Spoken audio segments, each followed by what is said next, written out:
Hello guys, welcome to another weekly yoga tip with me, Mark. This week I wanted to go over the side plank, another very foundational pose. We use it a lot in Pilates, in yoga, in many forms of mat work, and in other exercises as well. But it is something that I see a lot of people not necessarily get wrong, but just things that we can tighten up and correct. It's a fantastic pose, even in its most basic form. It's really good for firing into those side muscles, making sure that we're engaging them and switching them on.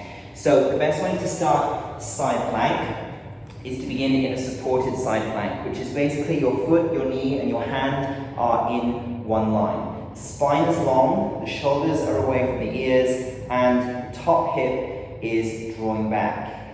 So you always want to set those foundations first. Make sure the hand is underneath the shoulder. I see a lot of this, okay, in classes, so you want to draw it back. Make sure the fingers are wide, a little bit of external rotation, so drawing the shoulder back slightly, good, and then pressing the heel of the hand into the earth. From here, there are lots of different places you can take it. You can do one foot in front of the other, or hardest of all is the feet stacked. You want to keep the right hip lifted, and you don't want the ribs to flare out. You want to draw them in and down. Nice. You also want to make sure that bottom rib is not sticking out. So you can always wrap an arm around the body, just find that bottom rib, give it a little pull in.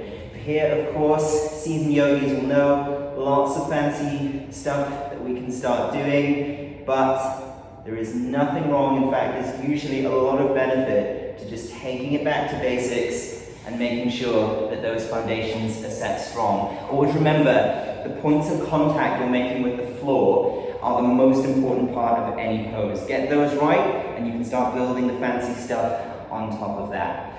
So, side plank basics.